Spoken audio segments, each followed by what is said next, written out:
우리 할렐루야 샬롬하고 인사합니다. 할렐루야 샬롬 샬롬 샬롬 샬롬 샬롬. 하나님 사랑합니다. 여러분 주안에서 살아오는데 눈이 안 보이죠? 예, 야곱의 마지막 청원 경배하니라, 하나님께 경배하는, 예, 그리고 야곱이 이제 하나님께로 돌아가는 그런 내용이 창세기 47장에 기록되어 있습니다. 요셉의 초청으로 애굽으로 이주한 야곱과 그의 가족들은 바로 그 특별한 바로의 그 배려로 고센 땅에 평화롭게 정착을 하죠.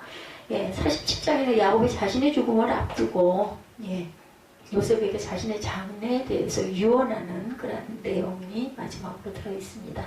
애굽에 이주한 야곱과 그의 가족은 바로왕의 배려로 애굽에서 평화로운 삶을 살게 되죠. 그리고 요셉의 선정에 의해 애굽은 이전보다 더욱 부강하게 되는 그런 역사가 기록되어 있어요. 예, 창세기 47장 내용, 예, 전체 잠깐 우리 살펴보고 가도록 합니다. 여러분들, 예, 말씀 증거할 때 감동 있는 구절을 조금 찾아보면은, 그죠? 예, 집중도 되고, 또 잊어버리지 않게 되어 내 눈으로 또 확인하고 가면, 듣는 건 금방 잊어버리게 되거든요. 예, 창세기 47장의 주요한 부분들, 험악한 세월을 보냈나이다, 아주 유명한 구절이죠. 구절에 보면은 이렇게 나옵니다. 야곱이 바로에게 이르되 내 나그네 길의 세월이 130년이니이다. 내 나이가 얼마 못되니 우리 조상이 나그네 길에 연조에 미치지 못하나 험악한 세월을 보내었나이다. 이렇게 바로 왕에게 고백하는 부분이 나옵니다. 자신의 일생을 돌아볼 때 정말 스스로 험악한 세월을 살았다. 이 긴 세월 왜 험악했을까요? 스스로 높아지려고 했죠. 예, 젊은 날 야곱은 파죽한 그릇으로 형의 장자 명분을 빼앗죠. 예, 창세기 25장 29절입니다. 그리고 또한 자기를 꾸며 아버지 이삭에게 들어가 에서라고 속였어요. 아버지의 축복까지 받았습니다. 근데 이 부분에 신학적인 갈림이 있더라고요. 제가 원어 성경을 제대로 다 읽어서, 예, 파악하지를 못해서 어떤 것이, 근데 그럴 것 같다라는 생각이 듭니다. 예, 그때, 그 나이 때, 예, 야곱이 야곱을 축복할 때 이삭의 나이하고 연대를 보면은 그때는 정말 오래 살 때였는데, 과연, 예, 야곱을 축복할 때 이삭이 정말 그렇게 눈이 어두웠겠는가. 만져보면서도 그렇게 얘기하죠. 예, 목소리는 분명히 야곱의 목소리인데 몸은 보니까는 네가 에서의 털을 입어서 그렇구나 하면서 축복을 해줬는데, 이거 하나님의 뜻을 알고 축복했다, 이런 그런 해석이 나와 있더라고요. 저도 그럴 것 같다라는 생각을 합니다. 예, 자기만 축복받으려고 아버지를 속였지만 아버지는 알면서도 속아주고 야곱의 하나님 사모함, 또 그리고 태중에서부터 에서가 아닌 야곱을 하나님이 사랑하셨다라는 그 내용을 보면 이삭도 그걸 모르지 않았을 것이라는 거죠. 여러분, 외삼촌도 원수와 다를 바 없는 관계가 되어버리는 또 그 이후의 삶이 아주 험악한 세월을 말마따나 살죠. 그런데 거기서 아내들을 얻습니다. 예, 라헬을 사랑했는데 그 집안에는 언니가 시집을 가지 않으면 동생이 시집갈 수 없다 해서 7년 곱하기 2를 하죠. 그리고 또한 또 놓아보내지 않아가지고 거기서 또다시 14년을 거의 한 7년을 살면서 자기 양을, 예, 많이 만들어서 돌아오는 그러한 그 삶을 살았어요. 자기의 뜻대로 하려고 했기 때문에 야곱은 야복나루에서 홀로 남아 사니까 씨름하는, 그리고 결국은 절름발이가 되죠. 장애인이 됩니다. 그렇게 해서 이름을 받죠. 네가 이스라엘이다.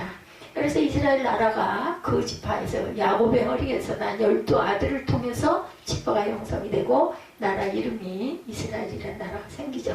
너는 나를 애굽에서 메어다 조상의 묘지에 장사하니라. 30절에 보면 그렇게 나와 있어요. 그렇게 해달라는 거죠. 나를 여기다가 장사하지 마라. 내가 조상들과 함께 눕거든 너는 나를 애굽에서 메어다가 조상의 묘지에 장사하라. 요셉이 이르되 내가 아버지의 말씀대로 행하리다. 야곱이 또 이르되 내게 맹세하라며 그가 맹세하니 이스라엘이 침상머리에서 하나님께 경배하는 그런 내용이 나오죠. 이렇게 단계별로, 예, 나타납니다. 예, 여기서의 조상의 묘지는 가나안의 막벨라굴을 뜻하죠. 애굽 땅에 자기를 묻지 말고 약속의 땅 가나안에 묻어라. 아브라함이 산 막벨라굴, 영적으로 가나안은 돌아간 번향, 영원한 안식을 의미하죠. 이는 야곱이 아브라함과 이삭과 같이 영원 구원에 이르는 믿음으로 살았음을 여기서 증거합니다. 요셉의 유언이 또 있죠. 창세기 50장 25절에 보면 이제 곧 창세기가 끝납니다. 제가 단락단락 중요한 부분을 창세기를 딛고 왔어요. 예, 장마다 다 하진 않았지만 새벽 예배를 통해서 제가 먼저 은혜를 받고 여러분들과 함께 나누는 그런 몇 장의 창세기 말씀이 이제 끝을 다가갑니다. 요셉도 유언하죠. 창세기 50장 25절에 보면요. 요셉이 또 이스라엘 자손에게 맹세시켜 이르기를 하나님이 반드시 당신들을 돌보시리니 당신들은 여기서 내 해교를 메고 올라가겠다 하였더라. 이렇게 요셉이 또 이스라엘 자손에게 맹세를 시키죠. 히브리서 11장 22절에 보면 믿음으로 요셉은 임종시 이스라엘 자손들이 떠날 것을 말하고 또 자기 뼈를 위하여 이렇게 명합니다. 나를 반드시 내 고향 땅에 너를 장사해달라라는 아버지 야곱과 똑같은 그러한 그 유언을 남기는 그런 부분이 있습니다. 이렇게 47장에서 야곱이 자신의 죽음을 앞두고 요셉에게 자신의 장래에 대한 유언, 그리고 또한 50장에서는 요셉이 또한 이스라엘 자손들에게 자신을 반드시 내 고향에 묻어달라는 유언을, 내 뼈를 거기에 묻어달라는 유언을 하죠. 그리고 요셉의 선정에서 애굽은 이전보다 더욱더 부강해집니다. 바울은 예수 믿는 성도들의 시민권은 어디 있다고 얘기해요? 하늘에 있다. 빌립보서 3장 20절에서 21절입니다.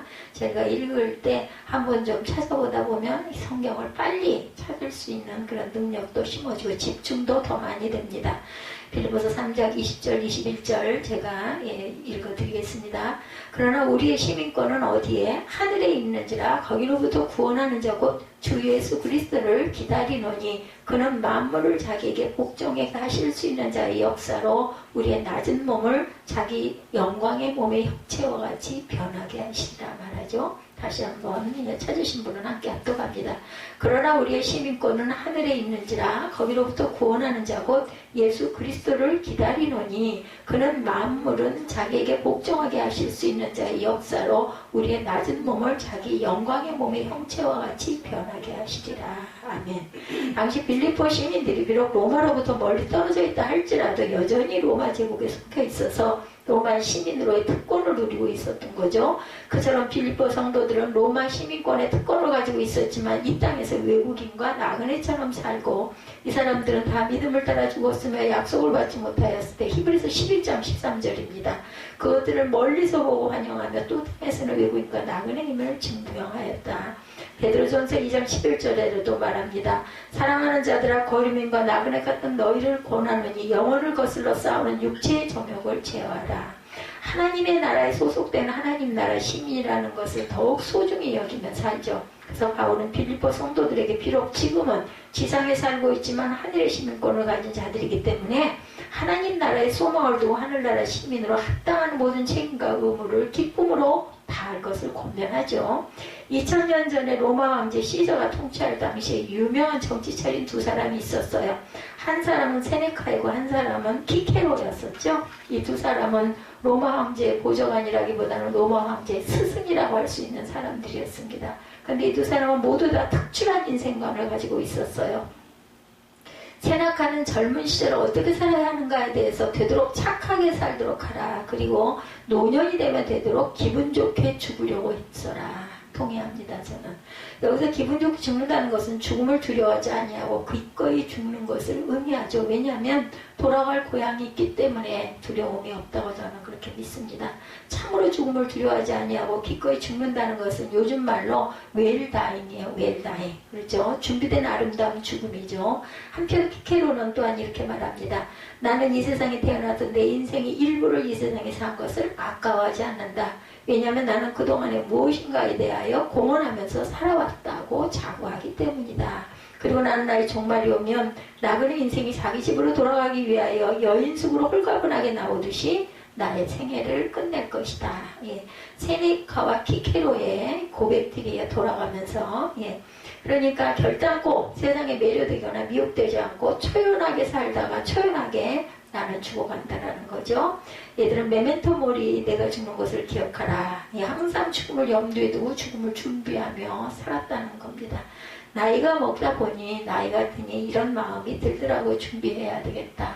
내 마지막에 내가 가장 하고 싶은 것은 무엇인가. 이제 조금 마음을 쉬어야 되지 않겠나, 이런 생각들이 들더라고요. 그래서 어제는 네, 조금 걸었어요. 네, 제가 좀 걸음이 너무 부족하다 보니까 안 된다고만 하지 말고 할 수 있는 게 없잖아요. 그래서 좀 걸어야 되겠다 그러고 밤에 나가서 걷는데 버스들이 지나가니까 비었죠. 여기 종점이기 때문에 제가 그 신동아 아파트 쪽을 이렇게 향해서 이렇게 걸어가는데 이제 오늘은 좀 도로 쪽으로 좀 걸어보자. 그 전날은 산 쪽을 향해서 산책로를 가는데 언덕이 있어서 좀 힘이 들더라고요. 그래서 먼지가 좀 있을 건데 그래도 도로를 좀 걷자고 가다 보니까 버스들이 비어가지고 텅텅 비어가지고 지나가는데 낯익은 버스들이 종점 부분이니까 비어가는데 참 제 앞에서 덜컹 서요. 제가 걷고 있는데 순간 올라탈 뻔했어요. 타고 끝까지 갔다가 그래봐야 뭐 얼마나 걸리겠어요. 갔다가 좀 돌아와 보고 싶다라는 생각이 들면서 왜 꼭 자동차에만 의지하려고 내 승용차에만 의지하려고 하나. 버스 타면은 휴대폰이 있으니까 거기에 그죠? 카드도 있고 그걸로 찍고 들어가서 타서 앉아가지고 야경도 보고 생각도 좀 하고 묵상도 좀 하고 휴대폰에 뭐 다 있잖아요. 그죠? 예, 그렇게 할 수 있는 것도 참 좋겠다. 일주일에 한 번이든 뭐 2주일에 한 번이든. 그런데 문제는 돌아올 때 그럼 어떻게 와야 될까? 어느 정류장에서 건너편으로 건너가서 딱 정류장에 있으면 좋은데 그게 아니면 내가 이 걸음이 약한데 어떻게 찾을 수 있을까? 이제 이런 부분 때문에 망설이고는 그냥 지나치고 생각하면서 걸으면서 언젠가는 나도 버스를 타고 천이번은 잘 알잖아요. 지금 노선이 같은지는 모르겠지만 여의도 순복음교회를 가는 차가 아마 천이번이었을 거예요. 그래서 다리도 좀 보고 불빛 좋아하니까 불빛도 좀 보고 혼자 앉아서 좌석은 있으니까 앉아가지고 좀 그렇게 자유로운 시간을 가져보는 것도 그래 한 2시간 정도 외출을 하는 것도 참 좋은 방법일 수 있겠다. 이제 이런 생각을 하면서 왔습니다. 그것도 하나의 시간표 안에 한번 넣어보자. 제가 아직 생각이나 이런 것들을 또한 기억이나 이런 것들이 있을 때 이런 마음이 드는 것처럼 오늘 그 야곱도 요셉도 이렇게 유언을 하는 부분이 나오죠. 47장 30절에 보면 야곱이 가장 사랑했던 아들 요셉이죠. 요셉에게 너는 나를 애굽에서 메어다 조상의 묘지에 장사하라. 그래서도 복된 삶이었다라는 것은 자녀들이 있다라는 거, 딸들이 내 주변에 있다라는 것이 얼마나 감사한가 하는 생각을 했습니다. 야곱은 그가 애굽 왕 바로를 만나 말한 것처럼 파란만장한 삶을 살았어요. 여러분들도 알겠지만 47장 오늘 보면 9절에 보면 야곱이 바로에게 아뢰되 내 나그네 길의 세월이 130년이나 살았다. 그때는 뭐 그렇게들 보통 살았으니까 요즘에도 뭐 이제 8, 90년들 많이 살잖아요. 내 주변에 연세 드신 분들 보면은 뭐 87 뭐 이래가지고 제가 아는 그 수영장 그 자매 어머니가 그 기관에 들어가 계신다라고 치매가 오시고 신장 투석을 하는데 그러다 보니까 7장애를 갖고 계신다라는 얘기를 제가 들었습니다. 연세를 물어봤더니 87이나 되셨대요. 아이고 딸이 50인데 87이면은 27에 낳았으니까 딸이 지금 나이가 50이 됐고 어머니가 87이고 막내딸이라고 그러더라고요. 내 나이가 얼마 못되니 우리 조상의 나그네 길에 연주에 미치지 못하나 험악한 세월을 보냈습니다. 지나간 날을 쭉 생각해보면 참 그죠?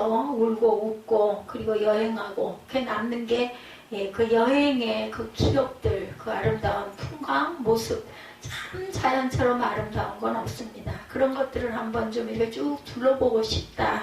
내 남은 인생에 그런 마음은 지금도 변함이 없는데 어젯밤에 그 버스를 좀 몇 번 타보자 하는 생각이 들어왔어요. 창세기 25장 22절에서 23절의 내용입니다. 그 아들들이 그의 태 속에서 서로 싸우는지라. 그죠? 세상에 잉태할 때 에서와 야곱 그가 이르되 이럴 경우에는 내가 어찌할꼬 하고 와서 야훼께 묻자온대. 23절에 야훼께서 그에게 이르시되 두 국민이 내 태 중에 있구나. 두 민족이 내 복 중에서부터 나누이리라. 이 족속이 저 족속보다 강이 붙고 큰 자가 어린 자를 섬기리라. 이렇게 리브가에게 말씀해 주시죠. 야곱 비록 동생으로 태어났지만 장자의 명분. 그러니까 이것을 이삭 아버지 이삭도 알고 있었다는 거예요. 리브가가 아는데 이삭이 모르겠어요.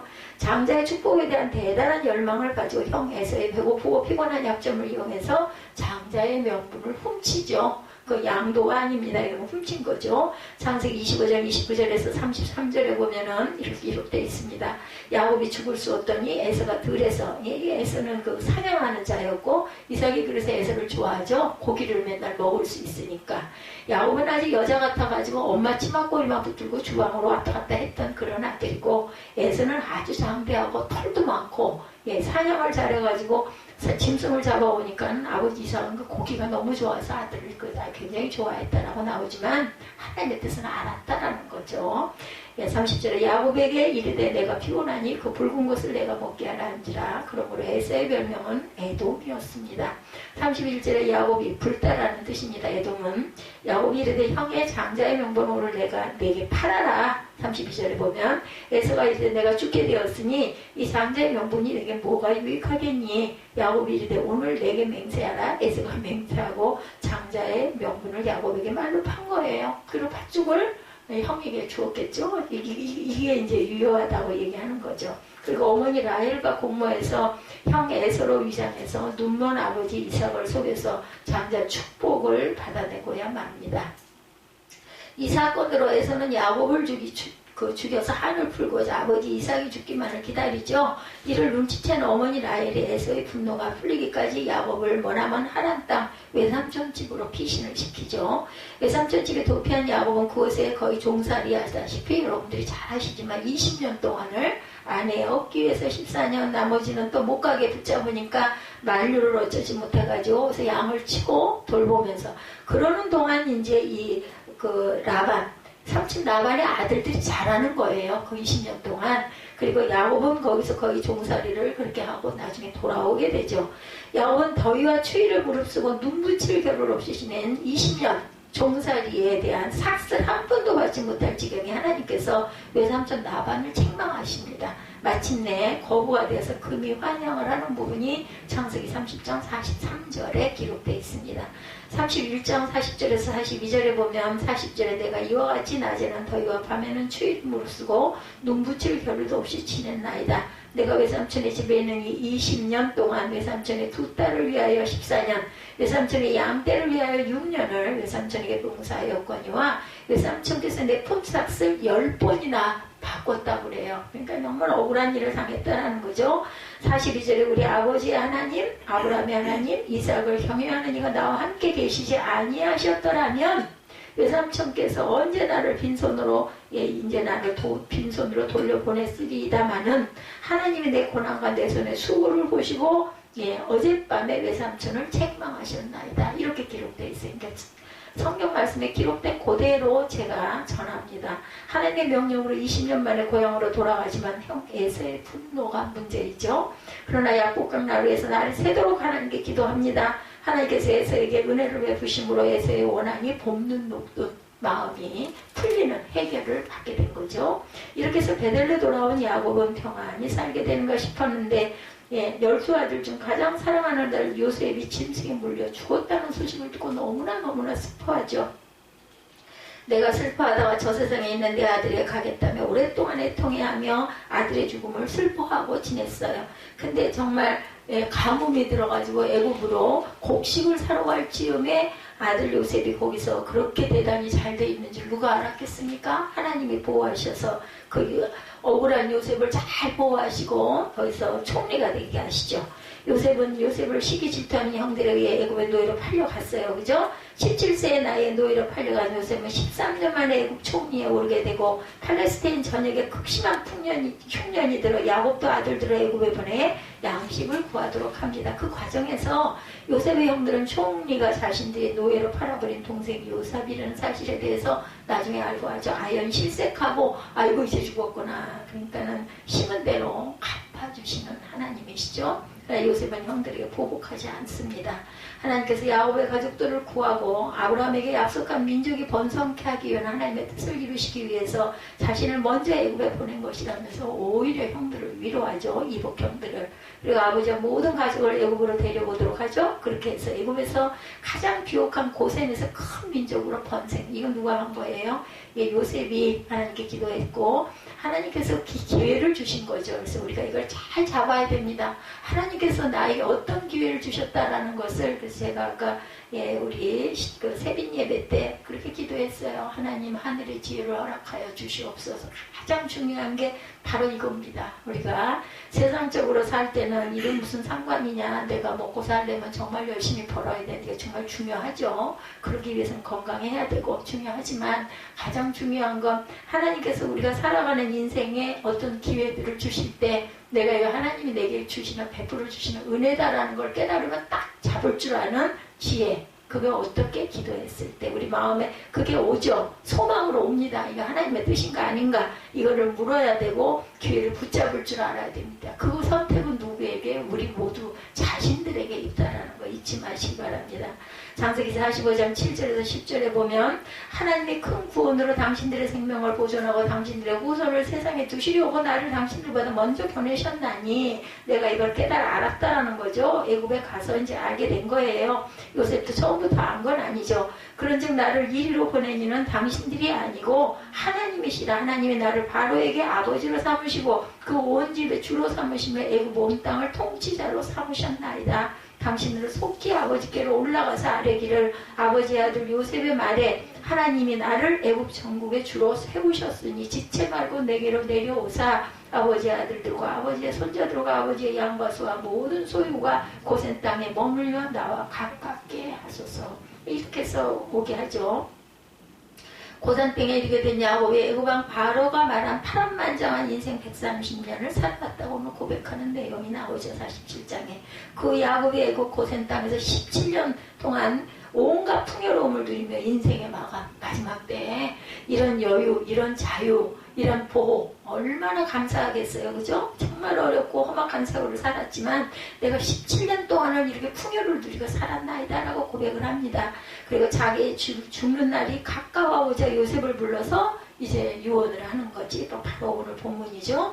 마지막 요청의 핵심이 바로 너는 나를 애굽에서 메어다 조상의 묘지에 장사해라. 아브라함의 산 막벨라 굴에 나를 꼭 장사해달라. 아까 잠깐 말씀드렸지만 50장에는 요셉도 죽기 직전에 이스라엘 자손들에게 나를 여기다 묻지 말고 반드시 내 고향으로 나를 데려다 뼈를 묻어달라. 이렇게 그 유언을 하는 장면. 애굽에서 보낸 17년은 그의 생에서 가장 부유하고 행복했지만 애굽은 자신이 묻힐 영원한 고향이 아니라는 겁니다.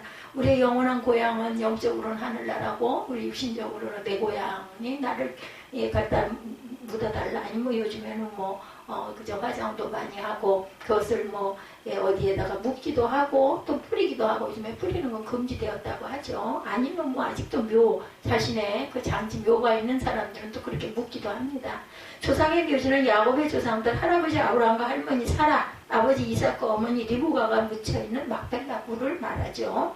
조상들, 믿음의 조상들이 묻힌 막벨라 굴이 야곱의 고향 땅인 거예요. 얼마나 야곱의 고향 땅을 사모하고 있었는지 창세기 49장 29절에서 32절을 보면 나옵니다. 바로 뒤에 있으니까 한번 볼까요? 29절에서 32절. 이제 이렇게 조금만 알고 나면 창세기 내용이 이렇게 해서 마무리가 되는구나를 여러분이 알게 되죠. 49장 29절에서 32절 찾으셨을 줄 믿고 함께 합독합니다. 그가 그들에게 명하여 이르되 내가 내 조상들에게 돌아가리니 나를 햇사람 헤브론의 밭에 있는 굴에 우리 선조와 함께 장사하라. 30절입니다. 이 굴은 가나안 땅 마므레 앞 막벨라 밭에 있는 것이다. 아브라함이 햇사람 에브론에게 가서 밭과 함께 서서 그의 매장지를 삼았으므로 아브라함과 그의 아내 사라가 거기 장사되었고 이삭과 그의 아내 리브가도 거기 장사되었으며 나도 레아를 그곳에 장사하였느라. 이 밭과 거기 있는 굴은 햇사람에게서 산 것이니라. 여기 보세요. 그렇게 라헬을 사랑했는데 라헬은 여기에 장사되지가 못해요. 그리고 그 예루살렘인가요? 그 길가에다 장사를 하게 되죠. 거기서 막내를 낳다가 죽죠. 베냐민을 낳다가. 그렇기 때문에 라헬은 거기다 장사를 하고 레아는 창세기에 나오는 이 막벨라 굴에 레아가 묻힙니다. 본부인이 첫째 부인이 묻히죠. 야곱이 이처럼 자신의 매장에 특별한 관심을 가진 이유는 하나님의 약속, 그의 후손들이 가나안 땅에 정착하리라는 하나님의 언약을 정확하게 전달하기 위한 그런 내용이죠. 하나님께서 그의 할아버지 아브라함에게 가나안 땅을 약속하시죠. 창세기 12장 1절에 3절에 보면 야훼께서 아브라함에게 이르시되 너는 너의 고향과 친척 아버지의 집을 떠나 내가 내게 보여줄 땅으로 가라. 내가 너로 큰 민족을 이루고 내게 복을 주어 내 이름을 창대하게 하리니 너는 복이 될지라. 너를 축복하는 자에게는 내가 복을 내리고 너를 저주하는 자에게는 내가 저주하리니 땅의 모든 족속이 너로 말미암아 복을 얻을 것이라. 이렇게 말씀하시죠. 하나님께서 그의 아버지 이삭에게 가나안 땅을 언약하십니다. 창세기 26장 2, 3절에 보면 야훼께서 이삭에게 나타나 이르시되 애굽으로 내려가지 말고 내가 내게 지시하는 땅에 거주하라. 이 땅에 거주하면 내가 너와 함께 있어 내게 복을 주고 내가 이 모든 땅을 너와 내 자손에게 주리라. 내가 내 아버지 아브라함에게 맹세한 것을 이루어 그리고 자신이 형 에서를 피해 외삼촌 집으로 갈 때 하나님께서 약속하신 곳이기도 하죠. 28장 13절에 보면 또 본즉 야훼께서 그 위에 서서 이르시되 나는 여호와니 너희 조부 아브라함의 하나님이요 이삭의 하나님이라. 내가 누워있는 땅을 내가 너와 내 자손에게 주겠다. 만나죠. 약복강가에서 만나가지고 깜짝 놀라서 야곱이 깨어 일어나가지고 기름을 붓고 그죠. 그 사다리 위에서 오르락 내리락 하는 천사들을 밤에 돌베개 베고 누워 자다가 정말 외롭게 이제는 정말 어디로 갈 수도 없는 나그네가 되어서 아무런 것도 없는 그런 상태로 가다가 지쳐서 누워 쓰러져 자는 야곱에게 하나님께서 보여주신 거예요. 그걸 그 뒷날 아침에 깨달아서 17장에서 그렇게 슬프게 누워 자다가 깨달아서 18장에 보면은 벌떡 일어나서 이곳에도 그분이 계시다라고 깨닫고 기름을 붓고 서약을 하고 맹세를 하죠. 나를 내가 잘 돌아올 수 있게 해주시면 내가 다시 하나님을 경배하고 하겠습니다. 그리고 기름을 붓는 장면이 나옵니다.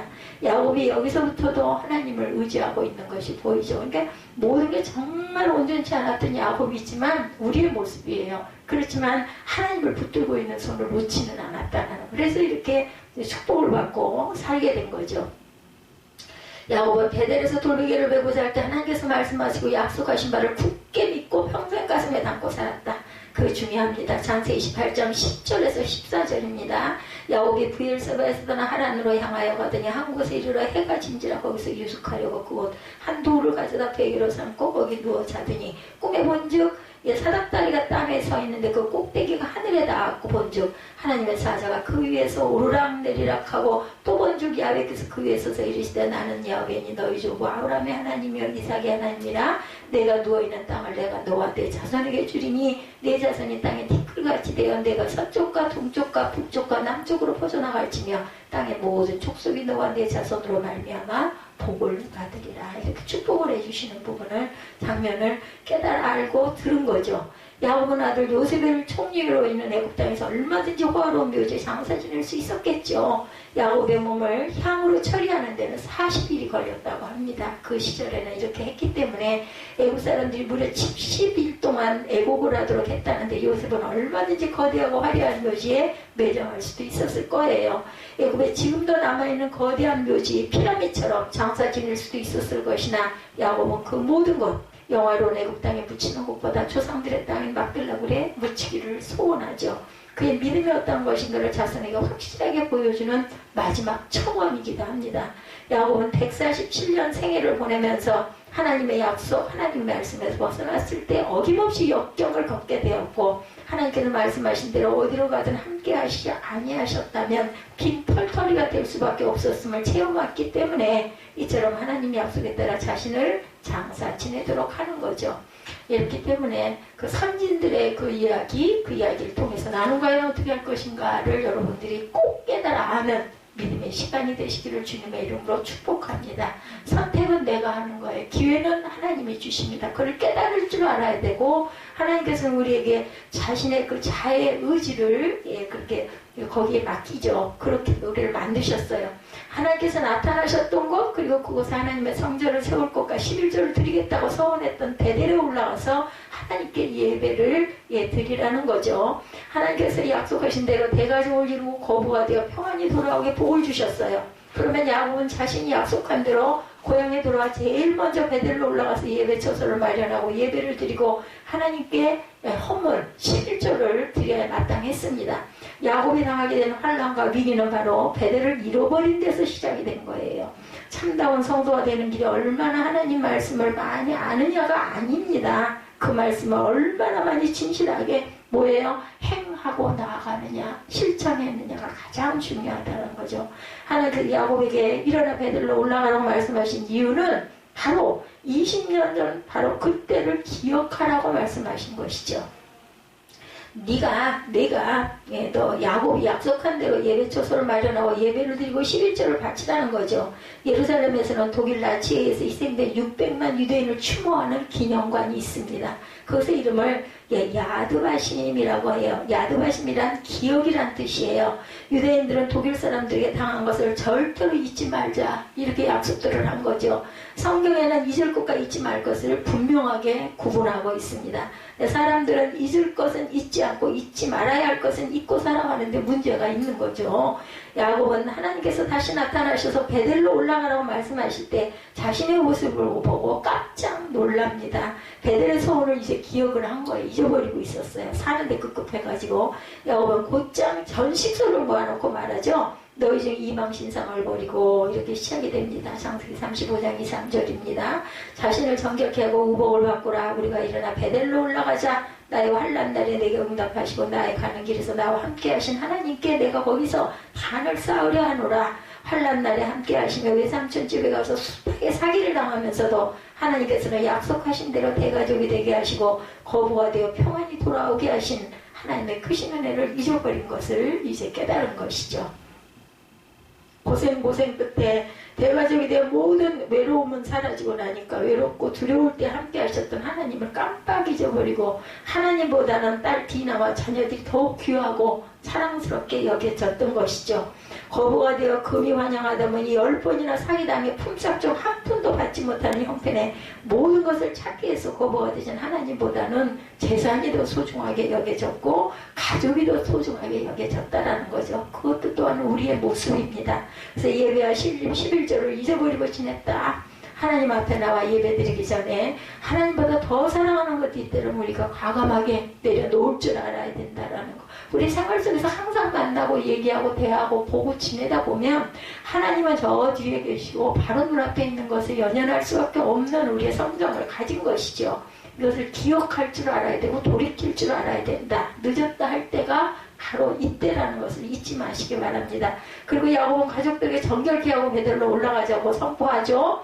딸 디나가 강간으로 몸을 더럽혔다고 해서 이방인들에게 그냥 넘겨주거나 할례 등의 조건으로 협상한 일이 결코 아니죠. 예, 그럴 일이 아닙니다. 그리고 거룩한 할례 의식을 악용해서 보복 학살하는 행위는 아주 불경하고 잔악한 행위, 죄를 지은 겁니다. 이를 철저히 회개하고 죄사함을 받으라는 것이죠. 무엇보다 야곱은 형 에서와의 원수행 관계에 많은 물질로 해결하려 했던 행위, 하나님께서 평안히 돌아오게 하리라고 약속하신 말씀을 잊어버리고 가장 먼저 뭘 했어야 되는데 예배를 드리고 헌물을 하나님께 드렸어야 하는데 인간적인 생각만 한 거예요. 형 에서에게 이 물질을 이만큼 주면 나를 용서해주고 나를 살려주지 않겠나? 이 생각만 한 거지 하나님께 먼저 예배 드려야겠다는 생각을 잊어버렸다는 거죠. 뒤늦게라도 깨닫고 그렇게 한 것이 야곱이 구원받을 수 있는 길이었습니다. 이사야 1장 15, 16절입니다. 너희가 손을 펼 때 내가 눈을 가리우고 너희가 많이 기도할지라도 내가 듣지 아니하리니 이는 너희의 손에 피가 가득함이니라. 너희는 스스로 씻으며 스스로 깨끗게 하여 내 목전에서 너희 악업을 버리고 악행을 그쳐라. 이렇게 말합니다. 하나님 말씀을 벗어나 타협하고 인간적인 방법으로 살려 했던 것이 있다면 회개하시고 지금 늦지 않았어요. 다시 지금부터라도 하나님 중심으로 살아가시면 되고 말씀의 증거를 들으면서 아 이게 내게는 어떤 말씀을 주고 계시는구나 이렇게 해야겠구나 라는 그런 회개가 일어나면 됩니다. 그리고 생각만 하고 그냥 끝이면 안 되고 행해야 되는 거죠. 하나님께 예배드리는 것보다 눈앞이 이익이 항상 먼저 했던 야곱이기도 하죠. 예, 그곳에 살고자 했던 것은 그것이 그 가축을 키우기에 좋아 보였고 장사하기도 아주 편리해서 유익해 보였기 때문이라는 거죠. 야곱이 하나님과 약속을 지키기 위해 곧장 베델로 가지 않고 세겜 땅과 밭을 사들고 장막을 쳤던 이 모든 것들은 눈앞에 보이는 이익에 연연했던 것이다. 일어나 베델로 올라가 거기서 단을 쌓으라는 말씀은 잃어버린 신앙을 다시 찾으라. 잊어버린 하나님의 은혜를 기억해라. 식어버린 하나님께 대한 사랑을 다시 회복하라고 기회를 주신 것이라는 것. 베델로 올라오라는 말씀은 야곱이 비록 이렇게 늦었지만 다시 돌이키게 하신 하나님 끝까지 붙들고 계시죠. 이 말씀은 야곱이 대운망덕하여 당하게 된 최대의 환난과 위기에도 불구하고 약속하신 대로 야곱에게 복을 주시려고 기다리시는 그런 얘기 있잖아요. 이렇게 손을 펴고 내밀고 계시는데 그것을 받지를 않아서 못 준다. 그런 이야기가 있습니다. 하나님은 항상 손을 펴고 내가 너에게 복을 주겠다라고 계시는데 그걸 알고 아버지 감사합니다. 받으려고 하는 놈이 없다라는 거예요. 야곱이 뒤늦게나마 하나님의 크신 사랑과 은혜를 다시 깨달죠. 뭐 하면서 깨달았어요? 기도하면서 깨달죠. 중요한 거 기도입니다. 하나님 말씀대로 모든 우상을 제거하고 자신을 정결케 하고 의복을 받고 있고 베들로 올라가 예배를 드렸어요. 그래서 베들교회가 그렇게 유명하지 않습니까? 예, 그 은혜가 있다 보니 이름을 짓고 저도 교회 이름이 우리 현판을 보면 뒤에 엘베데렐이라고 써있어요. 다시 돌아와서 하나님의 은혜를 경험했다 했었는데 그때만 해도 14, 15년 전만 해도 베델이라는 일반적인 성도들이 알기가 좀 어려울 것 같아. 그래서 다시 기도하고 받아서 저희 교회가 새생명교회가 됐었던 거죠. 하나님께서 그 예배와 11조를 받으시고 야곱을 복을 주시죠. 그들이 발행하였으나 하나님이 그 사명 고울들로 크게 두려워하게 하신 거로 야곱의 아들들을 추격하는 자가 없었더라. 창세기 35장 5절에 기록되어 있습니다. 성경 내용을 딱 보면은요, 그 줄기가 딱 보이죠. 삶의 평안의 복을 주신 거예요. 그간 잊고 지낸 하나님의 은혜와 사랑을 깨닫고 잃어버린 믿음을 다시 찾아 거룩한 새 옷으로 받고 있고 하나님 앞에 나와 예배 드리시는 저와 여러분이 되시기 바랍니다. 교회 간판에 불이 안 들어오고 십자가가 그렇게 해서 이상한 사건으로 잘리고 그것도 모르고 있고 나중에 깨닫고 깜짝 놀라서 마음이 불편했던 며칠을 제가 지내면서 왜 이렇게 크고 작은 일들이 물이 새고 아래층을 또 물이 새 내려가서 그것 때문에 실리콘을 쏘러 그 기사님들이 왔다 갔다 하고 지금 저도 몇 달 동안을 인라인 아닌 아웃라인에서 있으면서 그런 걸 겪으면서 보면서 우리 교회까지 연관이 돼서 영향이 미쳐지는 걸 보면서 저도 제가 뭐가 잘못된 부분이 있었을까라는 생각을 많이 했습니다. 내가 하나님 중심에서 벗어난 부분은 어디에 있나. 내가 왜 이렇게 어저께 제가 깨달은 건 내가 그동안 참 나태했구나. 누군가가 해주기를 이 여자가 할 것이 아니라 남성들이 해야 될 부분이고 그래서 옥상 꼭대기도 제가 올라가 보지도 않고 그리고 실리콘을 쏠 때 이거를 자를 때 깜짝 놀래고 막 놀래가지고 정신이 하나도 없었어요. 위에서 자르신 분이랑 밑에서 바로 옆에서 쓸고 막 이러고 있다가 놀란 분이 자르다 망 걸로 알아들이 잘라 나간 걸 몰랐던 것도 내가 실수다. 자른 선 덜렁덜렁한 선을 그걸 붙잡고 하다못해 아들이를 붙들고 좀 올라가서 한번 보자 그러고 해서 했더랬으면 투덜거렸겠지만 할 수 있었던 부분이에요. 연결만 해가지고 까만 밴드만 감았으면 불은 들어왔을 건데 내가 적극적이지 못했다. 너무 안일했고 내가 건강이 약하니까 늘 이런 생각을 했던 저를 회개했습니다. 어저께. 그래서 옥상을 몇 번을 오르락 내리락 그 일하시는 그 기사님 전기 그 사장님이시라고 그러더라고요. 또 너무 미안하잖아요. 뭘 주기로 한 것도 아닌데 아래층 하러 왔다가 부탁하는 것 때문에 그러니까 그 여사장님 너무 고맙더라고요. 올라와가지고 그냥 투덜투덜 안 하고 싶어서 그러고 있는데 올라와가지고 아이고 좀 해드려 그리고 얘기를 하니까 그래서 제가 그 사장님한테 나중에 그 여자 사장님 내려가실 다음에 여기 와서 또 이것도 정리하러 또 쫓아오셔가지고 그 여자 사장님이 아유 그거 좀 깔끔하게 해드려 가신 다음에 제가 해주시면 제가 조금 인사하겠습니다. 사장님 죄송한데 좀 잘 좀 해서 말아서 해주시고 좀 안 보이게. 나중에는 그거 사이가 뜰 수밖에 없대. 그게 선들이 2개나 들어와 있기 때문에 창문이 꼭 닫힐 수가 없대. 방충망 떠 있으면 목이 들어오거든요. 그랬더니 얘기가 여사장님이 이거는 방법이 없어. 나중에 테이프나 뭘 붙여야 된다 그래가지고 제가 얼른 저기 뛰어가가지고 그 테이프 우리 붙이는 테이프 있잖아. 그거 갖고 쫓아가서 그걸 좀 붙여달라 그랬더니 붙이면서 그 얘기 하시더니 원래도 여기가 그런 테이프가 붙어 있었대요. 그것도 제가 부족한 거죠. 안 보여요. 그냥 바깥에 창문이래 딱 붙어 있는 걸로만 보였던 건데 그 사이를 그 테이프를 갖다 이렇게 붙여놨던 그 모습이 있다고 얘기를 해서 내가 이런 것들이 섬세한 부분을 너무 못한다고 자꾸 누가 해주기를 바랬던 게 내가 적극적이지 못했던 게 잘못이다 라는 생각을 결국은 뭐냐면 내 탓이 오이다예요. 너무나 마음이 안타깝고 이것저것 너무 마음에 괴로움과 또 그 주변에 누가 없는 게 너무나 안타까웠는데 내가 해야 할 몫이었다. 예, 그걸 제가 느꼈습니다. 10몇 년 동안을 여기 있으면서 옥상 꼭대기를 한 번도 올라가 보지 않았던 그거 정말 잘못된 부분이다. 이렇게 야곱은 파란만장한 자신의 지난날의 삶을 돌아보는 거죠. 하나님께서 약속하신 말씀을 반드시 이루신다는 믿음을 가지고 자신을 가나안 땅에 매장하라고 자손들에게 이렇게 말한 것입니다. 예전엔 자물통도 엄청 크더라고요. 그 잠그는 법도 몰라가지고요. 열쇠를 갖고 올라갔는데 그걸 잠그고 키를 갖다 줘야 되는데 그거 잠궈도 이게 꽉 이렇게 맞춰져야 되는데 안 맞춰져요. 그래가지고 키를 꼽아가지고 몇 번을 누구한테 이걸 물어봐야 되나 하다가 돌려보다 보니까 이렇게 쓱 올라가면서 이게 맞춰져가지고 이것도 이렇게 하는 거구나. 정말 제가 너무 몰라요, 그런 것들을. 예, 야곱도 아마 이런 걸 느꼈을 겁니다. 자신의 파란만장한 삶의 중심에 하나님께서 나를 보호하고 계셨고 약속을 기억하고 계셨는데 내가 이행하지 아니한 거 잘못이다. 깨달은 거죠. 깨닫고 야곱의 그 가장 훌륭한 부분은 깨달은 순간 그대로 행한 거. 이게 가장 중요하고 우리는 이걸 본받아야 합니다. 아브라함과 이삭 그리고 야곱은 자신들이 돌아갈 본향을 하나님께서 약속하신 가나안 땅으로 여겼던 거예요. 더 나아가 그 가나안 땅은 믿음의 자손들이 영원히 구할 하나님의 나라를 말하죠.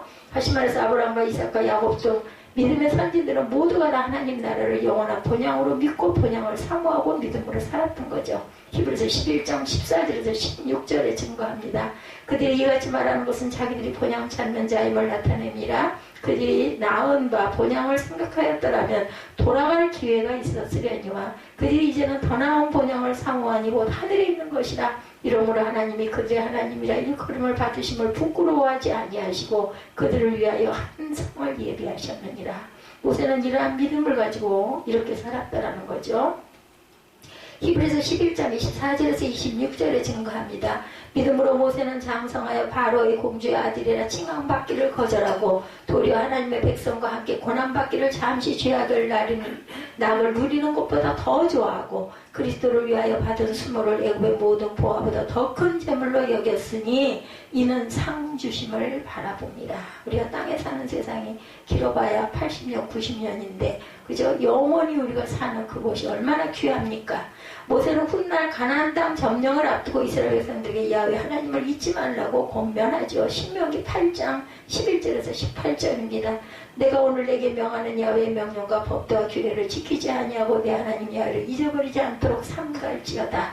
내가 먹어서 배부르고 아름다운 집을 짓고 거주하게 되면 또 내 소와 양이 번성하며 내 은금이 종식되며 내 소유가 더 풍부하게 될 때에 내 마음이 교만하여 내 하나님 야훼를 잊어버릴까 염려하노라. 야훼는 너를 애굽 땅 종되었던 집에서 이끌어내시고 너를 인도하여 그 광대고 위험한 광야에 불뱀과 정갈이 있고 물이 없는 건조한 땅을 지나게 하셨으며 너를 위하여 단단한 반석에서 물을 내셨고 내 조상들도 알지 못하던 만나를 광야에서 내게 먹게 하셨나니 이는 다 너를 낮추시며 너를 시험하사 마침내 내게 복을 주려 하심이라. 그러나 내가 마음에 이르기를 내 능력과 내 손의 힘으로 내가 이 재물을 얻었다 말할 것이라. 내 하나님 야훼를 기억하라. 그가 내게 재물을 얻을 능력을 주셨습니다. 이같이 하시면 내 조상들에게 맹세하신 언약을 오늘같이 이루려 하심이니라. 이 신명기는 모세가 돌아가기 전에 백성들을 모아놓고 모두 다 고백하게 한 그런 내용들을 묶어놓은 것이죠. 신명기 그 책 자체가. 약속의 땅 가나안에 들어가 모든 것이 풍요로울 때 마음이 교만하여 내 능력과 내 손의 힘으로 내가 이 삶을 얻었다라고 말하지 말라는 거죠. 하나님께서 재물 얻을 능력을 주셨고 그렇게 하신 것은 하나님께서 믿음의 조상들에게 맹세하신 약속들을 이루기 위해서라는 것을 기록하라는 것입니다. 기억하라는 것입니다. 요셉은 아버지 야곱의 유언에 따라 야곱을 약속의 가나안 땅에 매정하지요. 50장 12절에서 14절이에요. 야곱의 아들들이 아버지가 그들에게 명령한 대로 그를 위해 따라 행하여 그를 가나안 땅으로 메어다 마므레와 막벨라바 굴에 장사하였으니 이는 아브라함의 해쪽 속 에브론에게 밭과 함께 사서 매장지를 삼은 곳이었더라. 요셉이 아버지를 장사한 후에 자기 형제와 호상꾼과 함께 애굽으로 돌아왔더라. 이렇게 기록되어 있습니다. 창세기 50장 12절에서 14절에 이렇게 그렇게 해서 야곱은 아들들에게 약속의 땅을 밟아보도록 믿음의 유산을 자손들에게 물려주죠. 요새 내가 약속의 땅을 밟아야 한다라는 것입니다. 다른 사람을 시키거나 다른 형들에게 맡기지 말고 내 자신이 내 유고를 메고 약속의 땅으로 가서 나를 조상들 곁에 장사 지내야 한다라는 분부죠. 그래서 맹세하라고 합니다. 이 맹세는 입과 입으로만 하는 것이 아니라 손과 환도뼈로 한 거예요. 그죠? 이 환도뼈는 생명의 근원을 상징한다고 하네요. 이 환도뼈에는 손을 얹게 하죠.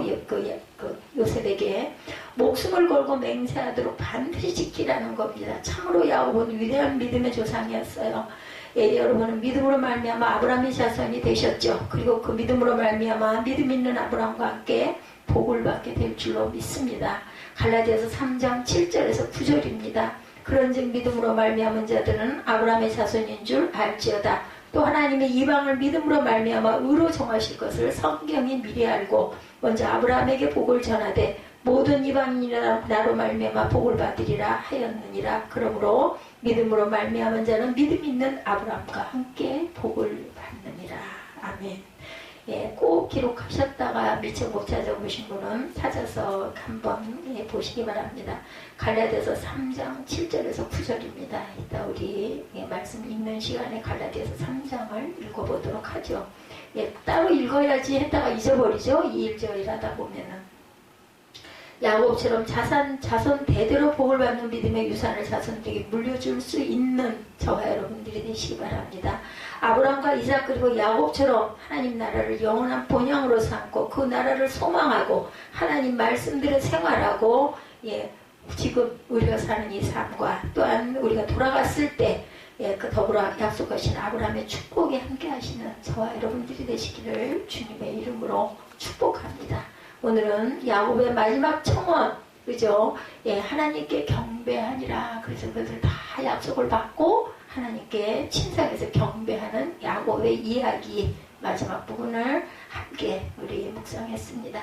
야곱의 삶 속에서 우리가 본받아야 할 삶, 하나님이 말씀하실 때 그대로 행하는 믿음을 행했던 그런 야곱. 그래서 하나님께서 복을 주시고 또 아들 요셉도 똑같은 그 경로로 그렇게 해서 자신의 고향으로 돌아가서 몸이 묻히는 그런 사건을 여러분과 함께 나눴습니다. 찬양하시고 결단하시고 기도하시고 축도로 예배를 마치도록 하겠습니다.